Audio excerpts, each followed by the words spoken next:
Bueno, jóvenes, seguimos entonces con estimulantes y relajantes uterinos. Un momentito.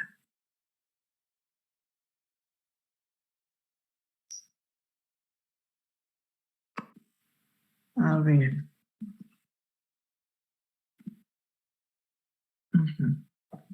¿Están allí, no? ¿Jóvenes? ¿Están allí? Sí, profe. Sí, profesora. Ok. Bien.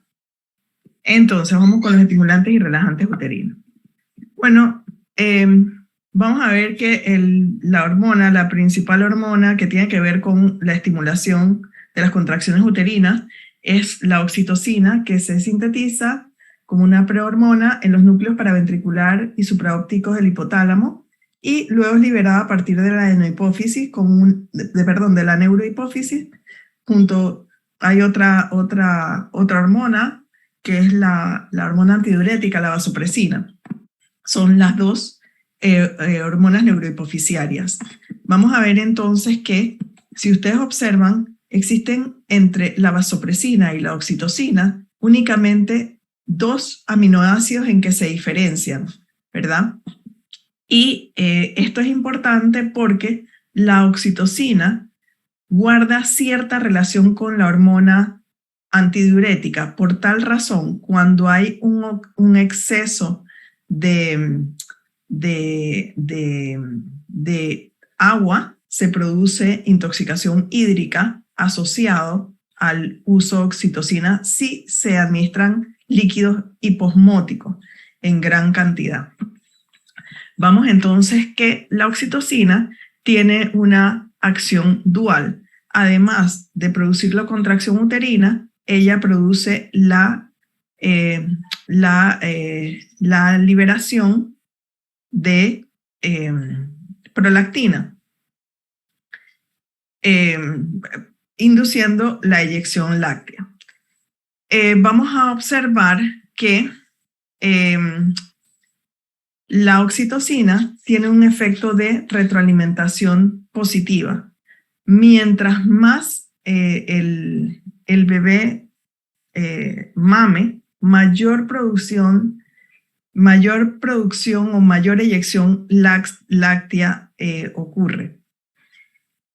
Es importante señalar que, si bien es cierto, la oxitocina es una hormona que se incrementa se incrementa durante la gestación y se alcanzan receptores de oxitocina 6 veces. Por ejemplo, se dice que hay un 60% más de receptores de oxitocina hacia el final del parto. Si bien se señala eso, hay personas a las que se les puede administrar oxitocina sin que éstas tengan contracción uterina. Por tanto, se sabe que la contracción uterina no solamente depende del nivel de oxitocina, sino que hay otros factores que intervienen en el desarrollo de esto. La oxitocina entonces produce la eyección láctea porque produce la contracción de las células mioepiteliales. Entonces, es importante señalar que mientras mayor lactancia se dé, mayor va a ser la producción de leche y mayor la eyección láctea. Va a favorecer la eyección láctea. Entonces, vamos a ver que la oxitocina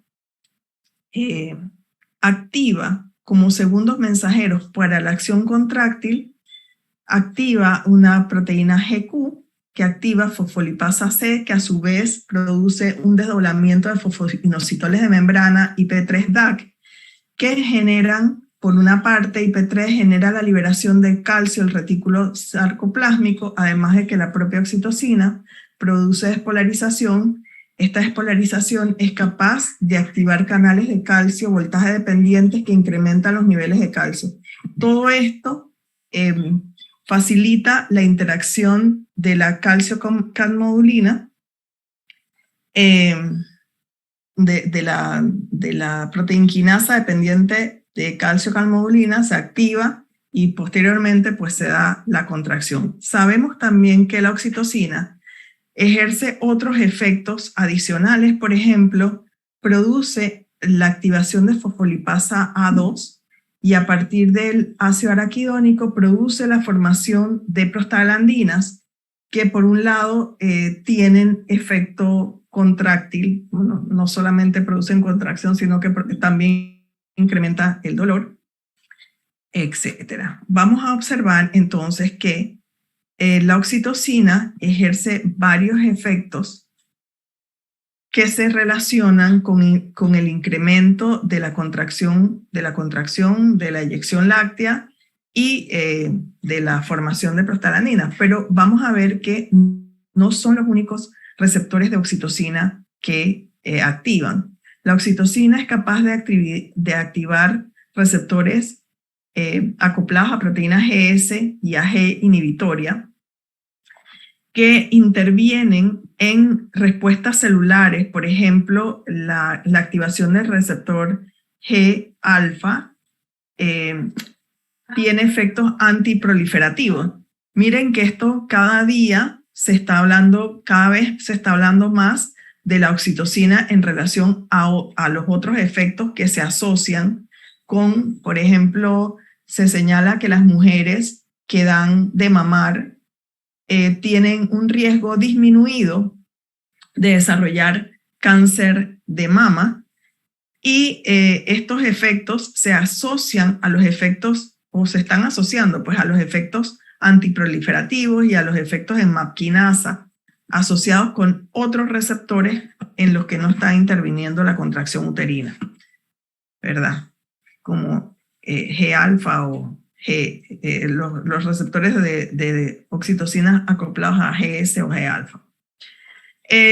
La oxitocina no solamente produce los efectos que ya conocemos, por ejemplo, la eyección láctea o la contracción uterina, sino que además se relaciona con los efectos que produce tanto en hombres como en mujeres durante el orgasmo, que es uno de los momentos en que se produce gran liberación de oxitocina, al igual que durante el parto. Miren que la oxitocina genera sensaciones de placer y de felicidad y se asocia al establecimiento de la empatía o las relaciones sociales y el reconocimiento, la generosidad, la confianza y el vínculo materno de madre e hijo. Es importante señalar además que la oxitocina produce amnesia anterógrada. Y esto puede ser una de las razones por las que muchas veces la gente dice, ay, este es el último hijo que yo voy a tener. Y a los 11 meses o al año ves que está teniendo un segundo hijo. Y como es un tiempo muy, muy corto, tú dices, oye, pero ¿por qué? Si me dijiste que no ibas a tener más hijos. Porque lo que se afianza por la acción de la oxitocina es el vínculo que genera la producción de oxitocina. Y entre ese vínculo, pues está el amor maternal, probablemente tenga que ver con oxitocina. Miren entonces que si además de eso a la paciente se le produce amnesia en ese periodo, esa amnesia anterógrada contribuye a que se recuerden las cosas bonitas y no se acuerde lo malo. Y probablemente esto es uno de los efectos. Miren que la oxitocina en la actualidad también se está investigando en el tratamiento de aquellos pacientes que sufren de autismo. En el caso del espectro autista, ustedes saben que los niños que sufren de autismo, de desorden del espectro autista, tienen un problema en entablar relaciones. Entonces se están haciendo estudios con oxitocina para ver si la oxitocina es capaz de mejorar el entendimiento, la empatía y mejorar las relaciones que en estos niños tienen problemas. Entonces, probablemente lo que se decía, que la oxitocina tenga que ver con el amor maternal y bueno, si se libera durante el orgasmo, también tenga que ver con el refuerzo en el amor que no es maternal, en el amor romántico. Miren que se han hecho estudios en animales de experimentación en el que se inyecta vasopresina. Acuérdense que vasopresina pues tiene dos aminoácidos que se diferencian de la oxitocina, y se ha observado que cuando se inyecta vasopresina al macho, el macho se queda prendido de la hembra. En cambio, si a la mujer se le inyecta con oxitocina, este es uno de los estudios que se ha hecho, se le inyecta con oxitocina, queda prendida del macho. Ahora, si al macho se le inyecta un antagonista de vasopresina, la hembra que está prendada es rechazada por el macho, mientras que al revés ocurre, si a la hembra se le administra un antagonista de oxitocina y el macho, observen que el macho le está haciendo propuestas, ¿no? Aquí tiene el anillo, el macho está prendado de la hembra no quiere nada con eso. Así que, pues tenemos entonces idea de que las relaciones pueden estar viéndose afectadas por esta hormona neurohipofisiaria. Ahora bien, como hablamos de estimulantes y relajantes uterinos, algo frecuente para el mantenimiento de la especie humana, nosotros vemos que para que se produzca o inicie para que inicie el parto de forma activa, debe ocurrir lo que se conoce como el borramiento del tapón uterino. Esto es el cuello, ustedes observen el cuello del útero, y esto es lo que se conoce como el tapón, es un tapón mucoso que está presente. Este tapón se debe borrar hasta quedar de esta forma. Absolutamente, está el cuello uterino se dilata 10 centímetros y hay un borramiento del tapón uterino. El borramiento del tapón uterino es una de las cosas que inicia esa labor de parto, y hay agentes que se pueden utilizar para conseguir este borramiento del tapón uterino. Ahora vamos a ver esas historias. Bueno, los estadios de la labor: está en el estadio 0, está el útero tranquilo y no hay contracción uterina. A partir del estadio 1 es como el despertar del útero. Las uniones estrechas se aumentan entre las células miometrales y se incrementa el número de receptores de oxitocina. Y esto es lo que origina el parto. Entonces, vamos a ver. En el nivel 2 se da la labor activa, cuando ya tenemos los 10 centímetros de dilatación y hay un borramiento del tapón uterino. Y por último se da en el estadio 3, aquí se da, en el estadio 2 se da lo que es el nacimiento, y en el estadio 3, que culmina después del nacimiento con la salida de la placenta, eso es lo que se conoce como alumbramiento, cuando ya sale la placenta. Entonces tenemos que en la etapa 1 hay una fase inicial latente, en donde todavía está presente el tapón uterino, el tapón mucoso, luego el borramiento del tapón uterino, y entonces la dilatación en la etapa 2, que culmina con el nacimiento, y la etapa 3, que culmina con la expulsión del cordón umbilical, de la placenta y el cordón umbilical. Bueno, esto es lo que vemos allí, tal. Entonces, cuello de útero dilatado completo de 10 centímetros. Entonces tenemos estimulantes y relajantes uterinos. Si vamos a ver, estos son los fármacos que en la actualidad tenemos para una y otra condición.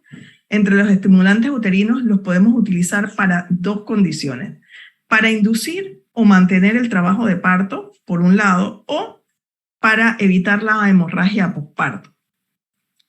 Y vamos a ver que se utilizan como inducción o mantenimiento del trabajo de parto la propia oxitocina y las prostaglandinas. Ojo, en el caso del misoprostol, que es la prostaglandina E1, es un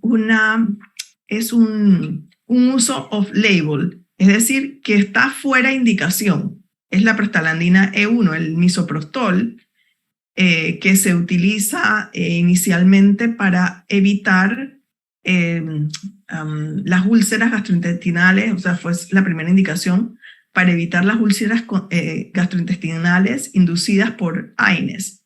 Esa fue la primera indicación que tuvo el misoprostol, pero se observó que esa sustancia producía contracción uterina y también producía abortos. Entonces es el famoso Cytotec que en el mercado negro se usa como abortivo, pero vamos a ver ahora las características que tiene. La dinoprostona, que sí tiene aprobación para ser utilizada como inducción, en inducción.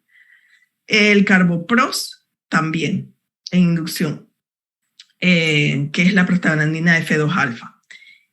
Vamos a ver que en el caso de la hemorragia posparto están indicados todos los fármacos anteriores y se le suman los agentes ergóticos, ergonovina y metilergonovina, que son agentes que provienen de semisíntesis del Claviceps purpurea, que es el ergot, y que recordarán, ya ustedes dieron agentes antimigrañosos, ¿verdad? Sí. ¿Jóvenes? Y les hablaron también, ¿no?, del fuego de San Antonio. Yo también les hablé anteriormente del fuego de San Antonio. Bueno, tienen que recordar que los ergóticos, ergonovina, metilergonovina, están contraindicados para inducción o mantenimiento del trabajo de parto porque producen contracciones uterinas sostenidas, es decir, contracciones tetánicas, lo que impide que ellos puedan ser utilizados en inducción o mantenimiento, porque en el tiempo en que se empezaron a utilizar precisamente por esa indicación para inducir contracciones uterinas, se señaló, como eso fue en el siglo, no sé, en la Edad Media, por allá, morían muchos niños ya encajados y sus madres como consecuencia de la contracción tetánica que impedía entonces el paso a través del canal uterino. Entonces, como relajantes uterinos tenemos agonistas beta 2 como terbutalina, el sulfato de magnesio, los AINES, principalmente la indometacina, que es el más utilizado. También hay unos artículos que hablan de Sulindac, los antagonistas del calcio como nifedipina, que son los únicos relajantes uterinos que están disponibles en la actualidad. Ahora bien, los estadios de la labor de parto, ustedes saben que para que empiece el segundo estadio, que inicia cuando ya hay dilatación completa y está el canal uterino abierto a los 10 centímetros, hay borramiento del tapón mucoso, vamos a ver que en la labor temprana, estas son características que se producen, hay entre 5 a 10 minutos en donde se produce la contracción. Observen que ya en este caso, en la labor temprana, ya el bebé está encajado con el borramiento del tapón. Observamos que estas contracciones se producen entre 5 a 30 minutos. La paciente está tranquila. En este caso, en la labor activa, ya las contracciones están más seguidas, entre 2 a 5 minutos, y la paciente ya siente más dolor. Observen que lo que se observa aquí es la vista que se tiene a partir de la vagina y las suturas craneales que tienen. Esto no es una tanga, ¿verdad? Son las suturas craneales del bebé. A partir en la transición ya alcanzamos, el bebé está encajado, así es como se vislumbraría si lo estuviéramos observando en la parte de abajo. Las contracciones son entre 1 a 3 minutos, hay dolor. Y bueno, estamos en el nacimiento del alumbramiento. Y eso es lo que vemos, ¿no? El bebé está encajado. Cuando se van a administrar estimulantes uterinos, debemos de garantizar dos cosas: que no exista sufrimiento fetal y que la contracción uterina se esté dando de forma correcta, en donde hay una contracción y está que esta contracción sucede a una dilatación que permite entonces el avance del feto a través del canal uterino.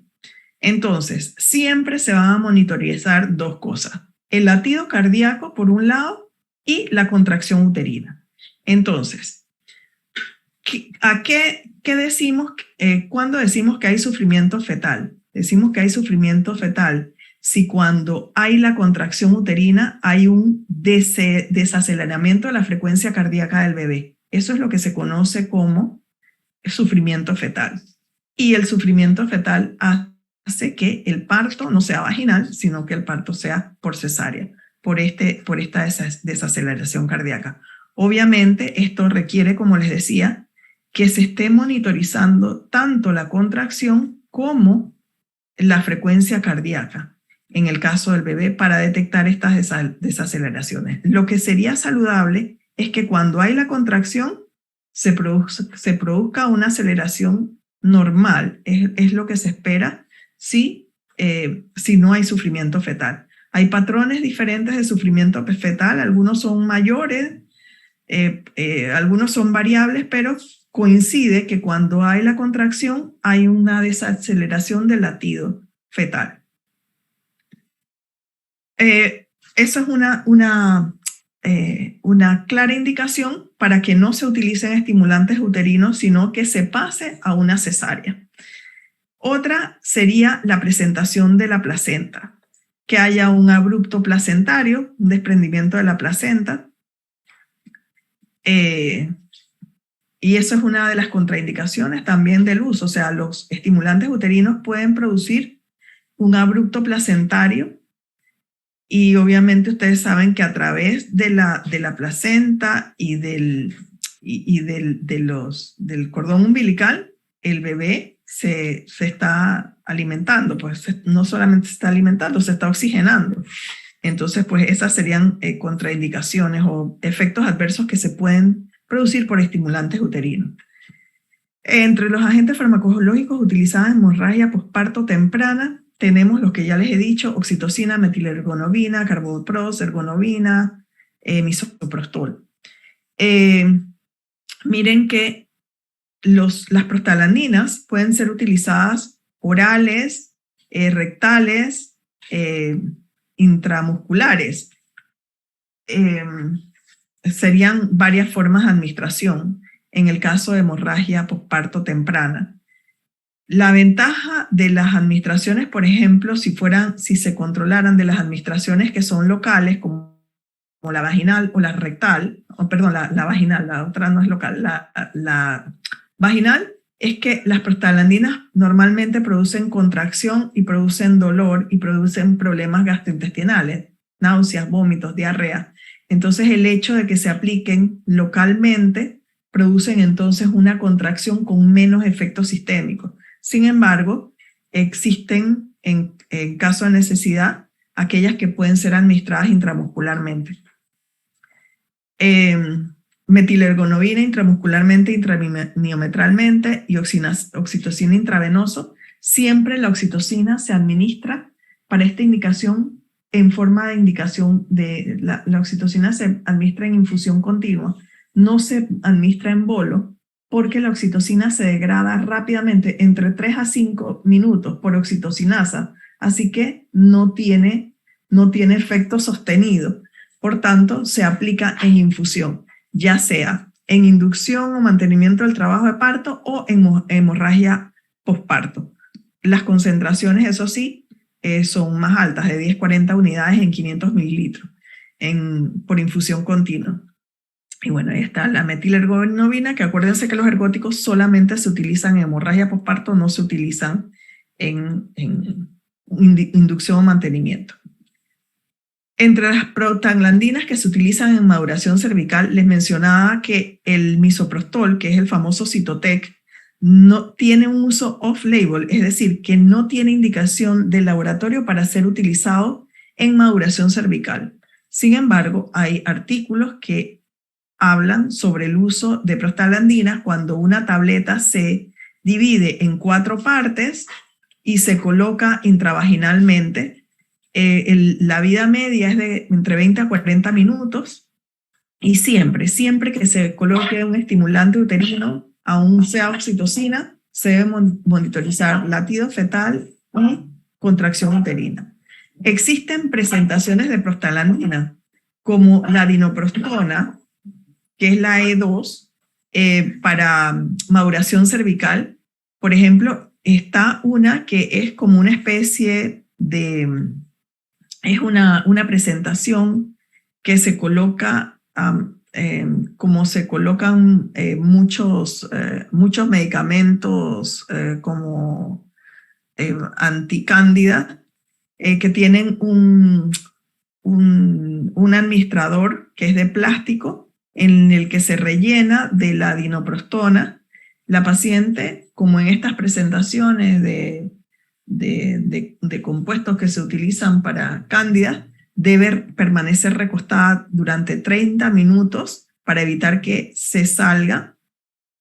Se debe siempre monitorizar latido cardíaco, frecuencia cardíaca y la contracción uterina.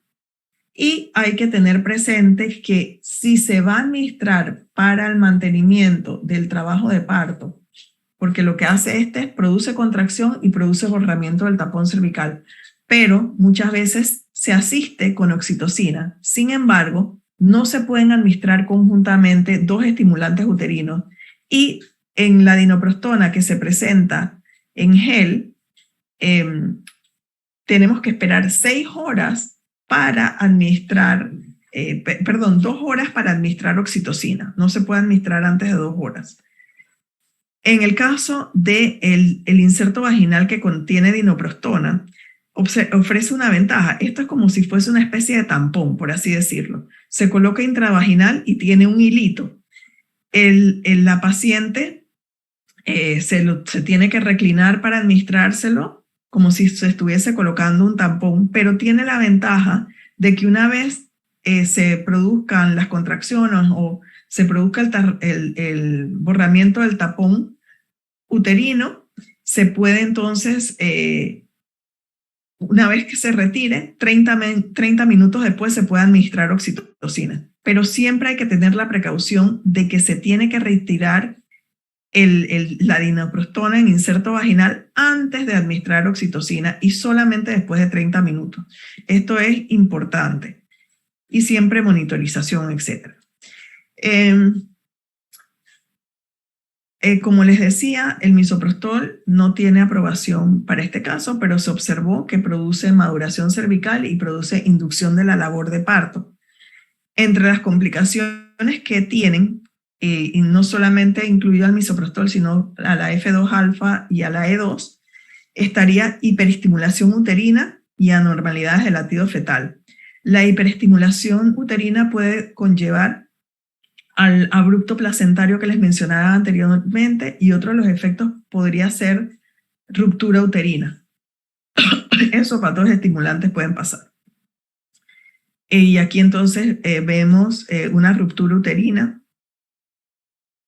Esto es una ruptura uterina por estimulación. Ahora bien, el misoprostol, que el nombre comercial es el Cytotec y es el que la mayor cantidad de gente conoce en el mercado negro, es un medicamento que tiene aplicación como abortivo, pero con un aborto guiado. No debe ser utilizado para inducir el aborto de manera clandestina, porque a pesar de que se estima que tiene una alta eficacia como abortivo, hay un porcentaje de pacientes que se estima y probablemente con un importante subregistro, que 10 a 15% de las pacientes que utilizan misoprostol como agente para inducir al aborto continúan a pesar de ello con el embarazo, con las consecuentes alteraciones congénitas que ocurren, que están descritas, por ejemplo, el pie varo, el pie equino, en un 80%. Bueno, aquí están artrogriposis, mesomelia, luxación de caderas, o sea, se han informado casos de anomalías congénitas asociadas al uso de misoprostol como método abortivo fallido. Y esto es importante porque en el mercado negro solamente se conoce que el Cytotec es un abortivo. Pero ahora vamos a ver consecuencias y les hablo del subregistro, porque en la mayoría de los casos, las personas que tienen niños con estos problemas no dicen necesariamente que usaron un medicamento para tratar de abortar al bebé. Entonces podemos ver el pie varo, la artrogriposis que observamos aquí. En el caso del síndrome de Mobius, es un síndrome en donde hay alteraciones de los pares craneales y estos pacientes tienen falta de gestos faciales por las parálisis de estos pares craneales. Vamos a ver, bueno, aquí vemos el pie varo, el equinovaro. Vemos la holoprosencefalia, es cuando los hemisferios cerebrales no se separan. La artrogriposis que observamos aquí es sindactilia. Todos estos efectos se han asociado con efectos congénitos por los abortos fallidos en los que se han utilizado. Bien, en relación a la hemorragia posparto, se considera que es la principal causa de mortalidad materna, incluso en los países desarrollados. Observen que la hemorragia posparto causa la mortalidad en el 34% de las pacientes y se considera que es una pérdida de más de 500 mililitros de sangre después de que ha ocurrido un parto vaginal o más de 1000 miligramos de sangre después de una cesárea en las primeras 24 horas del puerperio. Vamos a ver entonces que estos serían los mismos agentes que les señalaba anteriormente, que todos están indicados para ser utilizados: la oxitocina, la metilergonobina, el carboprost, F2-alfa, el misoprostol 1, en este caso en dosis única, y va a depender de la urgencia que se tenga en el momento dado. Se ha hablado de que metilergonobina, en algunos artículos hablan de administración intravenosa. Sin embargo, los efectos intravenosos son mucho más, la vasoconstricción que se produce es mucho más grave. Bueno, estos serían algunos efectos. Entonces, entre los efectos del tratamiento de la hemorragia posparto, debemos encontrar lo que les hablaba del riesgo de intoxicación hídrica cuando se dan líquidos hiposmolares. No se da oxitocina intravenosa porque además de que tiene una vida media muy cortita, el efecto es una hipotensión grave. La metilergonobina, crisis hipertensivas que les mencionaba. En el caso de las prostaglandinas, pues está la prostaglandina F2-alfa, broncoespasmo, desaturación arterial. Bueno, los efectos gastrointestinales que tienen las prostaglandinas: hipotensión, fiebre, náusea, vómitos, diarrea, cefalea. Bueno, esto lo vimos. Aquí está. La placenta previa es cuando la placenta está insertada previa al canal uterino y no se asienta como de forma normal hacia la parte posterior. Entonces, la placenta previa es una indicación para que no se dé parto vaginal. La hiperestimulación uterina, ya que vimos que puede conllevar entonces a frecuencia cardíaca fetal anormal, ruptura uterina o el desprendimiento uterino, el abrupto placentario. En el caso importante, la oxitocina puede provocar una contracción tetánica, pero si hay una contracción tetánica con oxitocina, lo único que hay es que se debe suspender la infusión, porque acuérdense que la oxitocina, por acción de la oxitocinasa, se degrada entre 3 a 5 minutos, o sea que no hay que hacer absolutamente nada, simplemente parar la infusión. La basa previa es una contraindicación para el uso de estimulantes uterinos porque los vasos del canal del cordón umbilical están precisamente frente al canal uterino. Por tanto, si el bebé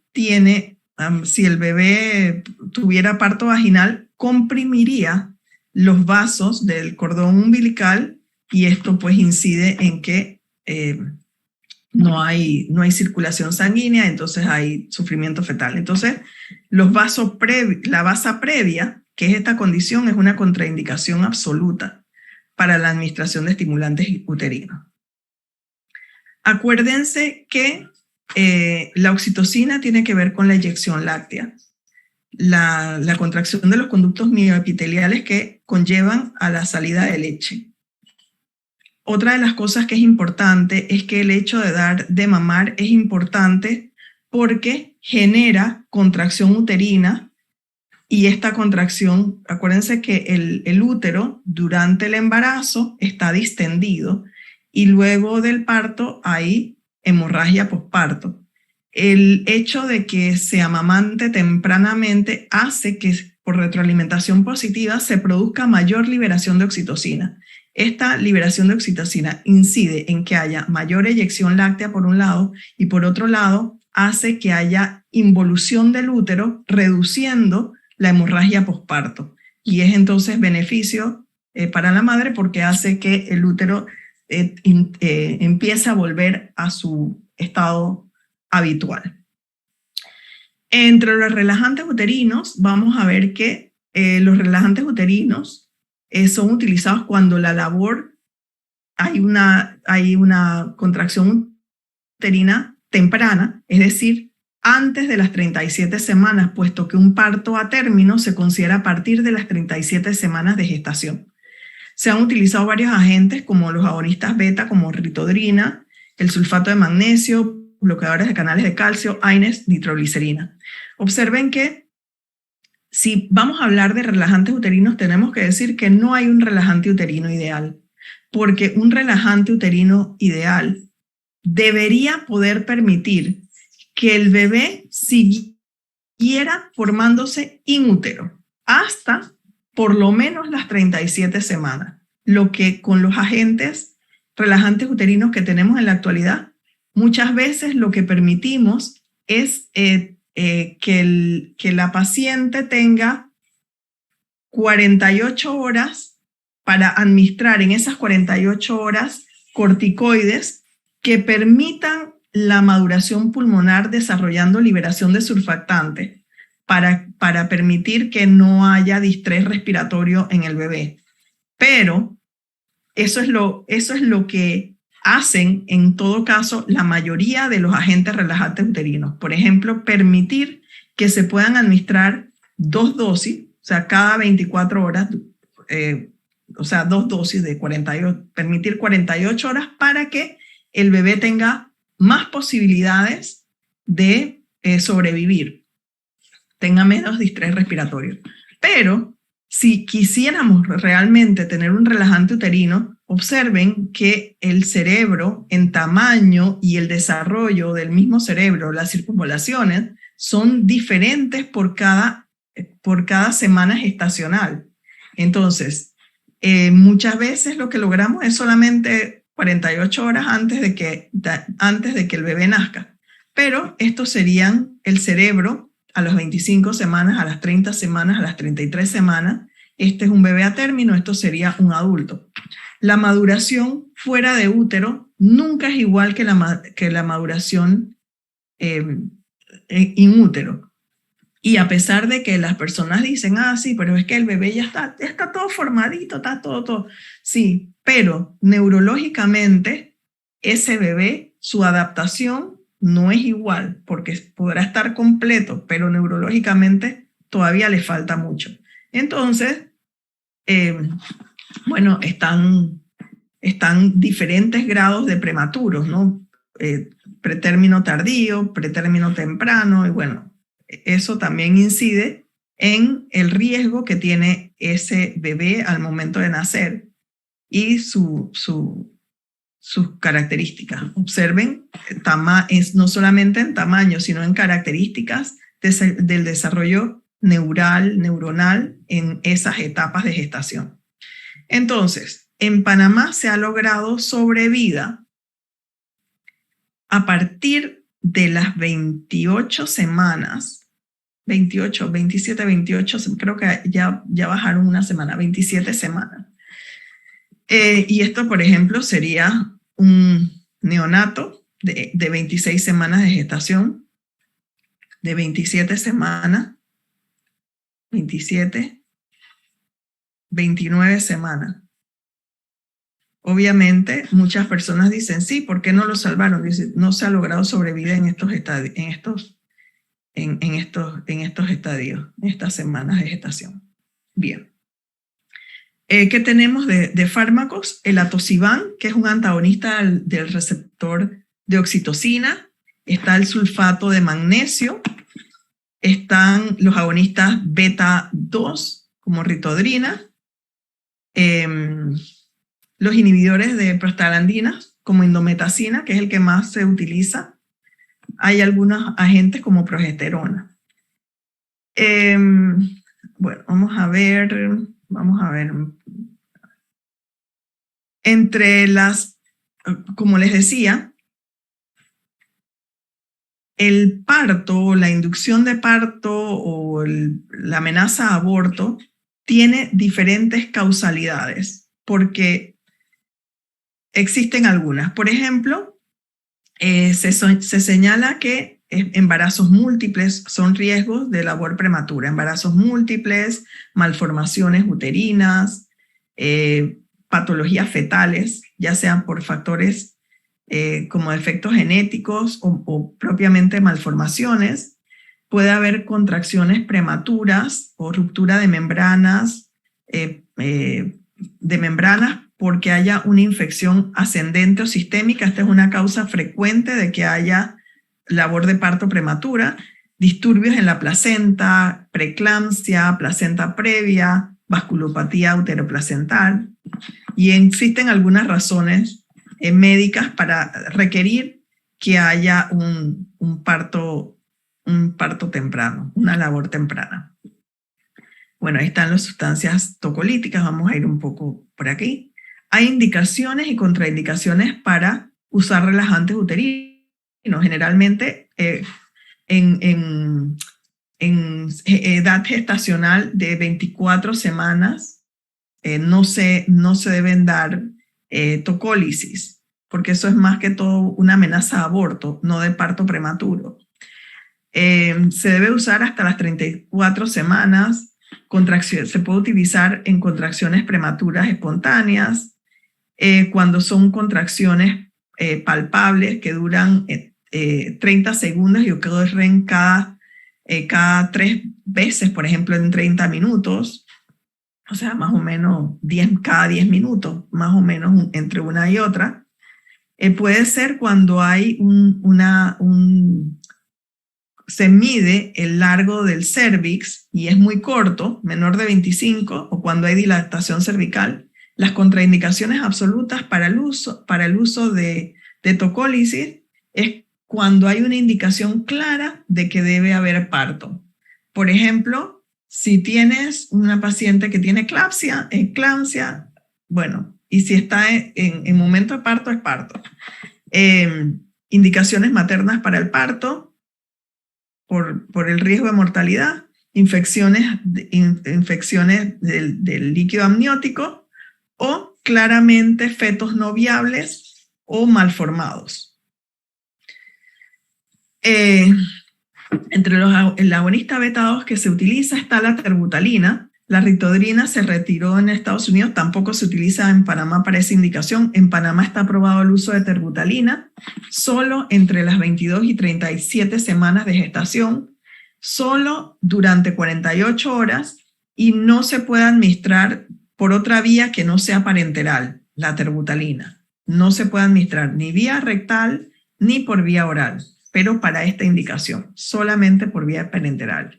Si la frecuencia aumenta en más de 120 latidos por minuto, se tiene que descontinuar. Y la contraindicación de uso es arritmia materna. Entre los efectos adversos para la madre, acuérdense que cuando se usan relajantes uterinos, hay que considerar los efectos que pueden producirse no solamente a la madre, sino al feto. La morbimortalidad materna y fetal, para indicar o hablar de seguridad. Entonces, entre los efectos adversos a la madre se señala hiperglicemia, arritmias cardíacas, isquemia miocárdica, edema pulmonar, hipotensión y taquicardia. Los efectos son poco frecuentes en el recién nacido. Tienen que recordar que solamente la indicación es por 48 horas. Pero pueden haber taquicardia fetal, puede haber una hiperinsulinemia como consecuencia de la hiperglicemia que se produce en la madre y puede producir al final hipoglicemia en el recién nacido. Hiperglicemia también puede producirse e hipertrofia miocárdica y septal. En el caso del sulfato de magnesio, el sulfato de magnesio, además de indicación como tocolítico o relajante uterino, tiene indicación en el tratamiento preventivo de las convulsiones en eclampsia. Y en la misma dosis que se administra como profiláctico, como relajante uterino, es la misma dosis que se utiliza como preventivo de las convulsiones en eclampsia, que son 4 a 6 gramos intravenosos en 20 minutos, seguidos por 2 a 3 gramos en infusión continua por hora. Las contraindicaciones serían miastenia gravis, fallo renal, y vamos a ver que entre los síntomas graves de toxicidad serían el sofoco, el sonrojo, la debilidad muscular, dolor de cabeza, somnolencia, diplopía, boca seca o habla farfullante. Tenemos que en los efectos fetales y neonatales vamos a tener un paciente con hipotonía, con letárgico, depresión respiratoria, y no se puede utilizar más de una semana porque se ha asociado con desmineralización ósea, que es consecuencia que produce raquitismo congénito. Así que el máximo que se puede utilizar es por una semana, máximo una semana. Otros efectos que siempre tenemos que considerar y que son importantes, acuérdense que los prematuros tienen un riesgo mayor de sufrir enfermedades nosocomiales porque mientras más bajo peso tengan, su sistema inmunológico está más comprometido y como suelen estar en unidades de cuidados intensivos, hay muchas bacterias nosocomiales. Así que no es extraño que requieran utilizar antibióticos que no son utilizados frecuentemente en otros ámbitos, precisamente porque tienen efectos adversos muy, muy, muy graves, pero son los que son útiles en casos de resistencia en estas enfermedades nosocomiales. Entonces, por ejemplo, es importante señalar que se ha reconocido que recién nacidos tratados en útero con sulfato de magnesio, 24 gramos, cerca de 32 horas, y a quien se le ha administrado gentamicina, que es un aminoglicósido, acuérdense que son nefrotóxicos, ototóxicos, cada 12 horas, iniciando 12 horas después de nacido, ha producido arresto respiratorio después de una segunda dosis, y este efecto se ha confirmado en animales de experimentación. Así que siempre es importante considerar estos efectos adversos. El antídoto en caso de efectos neonatales sería el gluconato de calcio. Los AINES, principalmente indometacina. Sulindac, hay algunos estudios, pero no hay suficiente información sobre él, pero se mencionan algunos casos. Se debe utilizar al igual que la ritodrina solamente durante 48 horas, no en pacientes con enfermedades hepáticas o renales, con úlceras pépticas, desórdenes de coagulación, trombocitopenia, asma o hipersensibilidad a los AINES. Pese a los efectos conocidos de los AINES en las personas, los efectos de los AINES en los nonatos y los neonatos puede ser mucho más grave que estos efectos que estamos mencionando en la madre. Vamos a ver que el efecto probablemente más complicado que se puede producir es el cierre del ducto arterioso, el ducto arterioso fetal, y este cierre del ducto arterioso, mientras más próximo esté al momento de parto, el cierre del ducto arterioso es más probable. Este cierre del ducto arterioso incide en que se produzca una serie de complicaciones neonatales, hipertensión pulmonar, hemorragia intraventricular, hiperbilirubinemia, enterocolitis necrotizante, daño renal reversible, pues que puede causar oligohidramnio. Entonces, por tanto, se reconoce que la terapia con indometacina solamente puede ser como relajante uterino solamente durante 48 horas, lo que permita la aplicación de 2 dosis de corticosteroides para maduración pulmonar. Miren que algún estudio señala que se ha producido contracción pasajera del ducto por indometacina y que esto puede ocurrir entre las 26 a las 27 semanas, entre un 5 a un 10% de los fetos. Pero cuando es mayor de las 32 semanas, el riesgo del cierre prematuro del ducto arterioso es de un 50%. Por tanto, se puede utilizar un AINES en aquellas pacientes que tienen menos de 32 semanas de gestación, ¿verdad? Porque este cierre es mientras más próximo esté al momento del parto, el riesgo es mucho más alto. Entre los bloqueadores de canales de calcio están la nifedipina y la nicardipina. Pueden causar flushing. Se considera que entre los agentes relajantes uterinos es el que menos efectos al neonato produce. En mujeres normotensas, la hipotensión que puede producir es pasajera. Entre los efectos adversos que se producen serían dolor de cabeza, vértigo, náusea, y en recién nacidos pues no se ha observado en niños. Es importante también señalar que se ha encontrado que hay interacciones claras de sulfato de magnesio intravenoso con nifedipina oral, produciendo hipotensión en mujeres y muerte de un recién nacido, debilidad muscular pronunciada en donde se producen movimientos desiguales de las extremidades, disfagia, dificultad para tragar, respiración paradójica e incapacidad para levantar la cabeza. Son también interacciones que son importantes reconocer. Entre el antagonista del receptor de oxitocina está el atosiban, que fue aprobado principalmente por la EMA, la Asociación de Medicamentos Europeos, la Asociación de Medicamentos de Europa. La FDA no le había aprobado. Acuérdense que no solamente cuando se usan estimulantes uterinos es importante reducir la contracción, sino que hay que verificar que efectivamente la eficacia es eficaz y que no produzca morbilidad o mortalidad asociada. Atosiban es un péptido sintético que es un antagonista competitivo del receptor de oxitocina.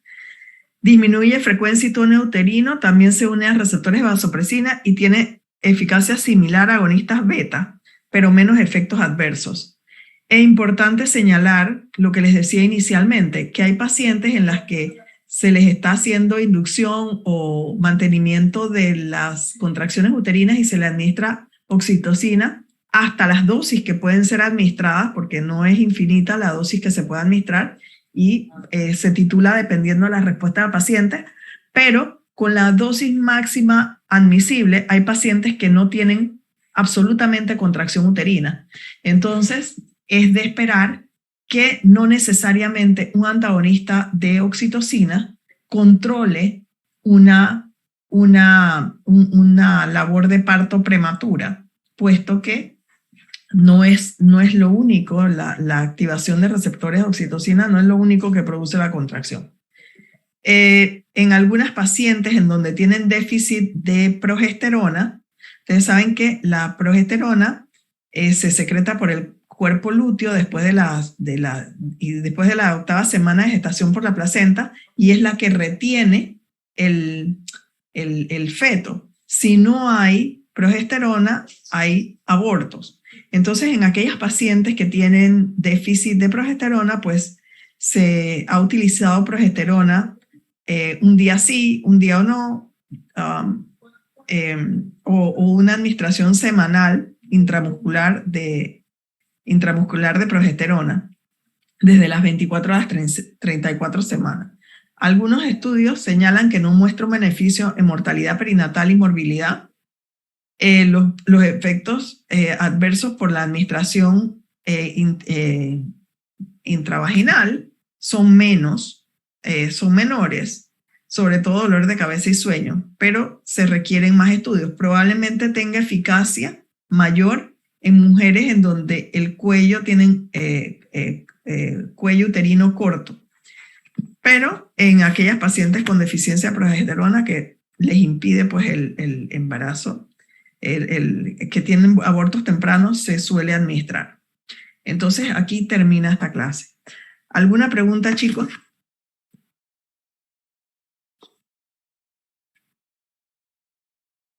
Hola.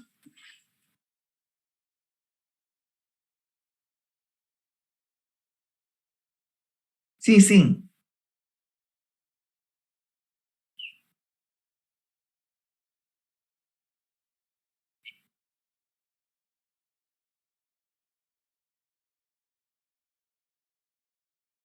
No, se produce porque el mantenimiento del ducto arterioso requiere de que haya la prostaglandina E1 presente.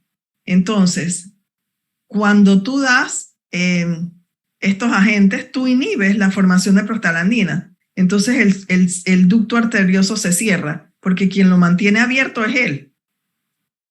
Mire que el ducto arterioso se cierra después del nacimiento, a los pocos días después del nacimiento. Pero esa es la cuestión. Lo que lo mantiene permeable es la prostaglandina. Ok. ¿Alguna pregunta adicional?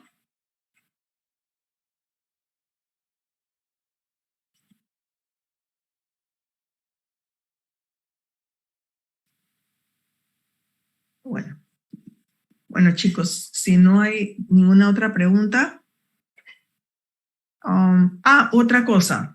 Les iba a preguntar, porque es con el grupo que tengo un problema. El jueves yo no puedo dar la clase en la mañana. No puedo el jueves porque tengo una cita. Déjenme ponerme aquí. Ajá, entonces quería saber cómo podíamos hacer para dar esa clase. Quería acordar con ustedes cómo damos esa clase.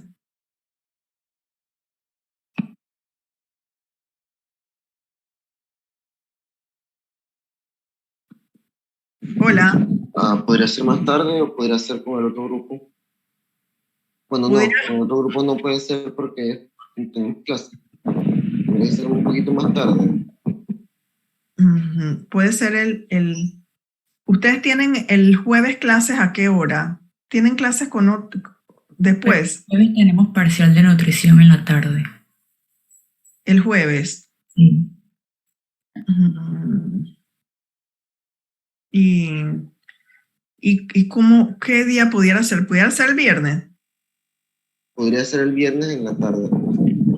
El viernes en la tarde. Bueno, sí, entonces el viernes en la tarde, porque el viernes en la mañana daría con el otro grupo y entonces el viernes, ¿a qué hora el viernes en la tarde?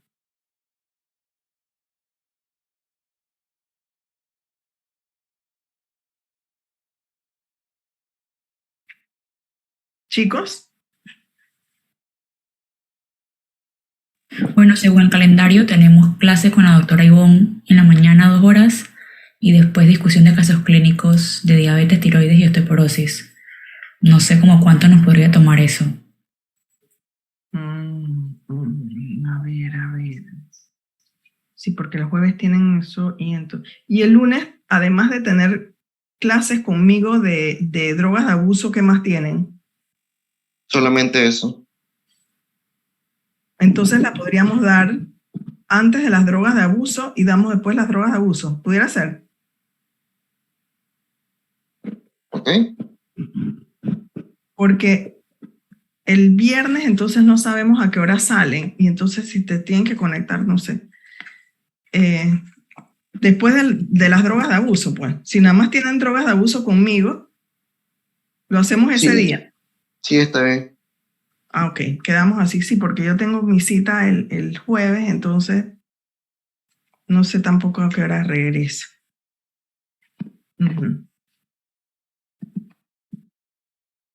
Bueno, si no tienen ninguna pregunta, que estén bien.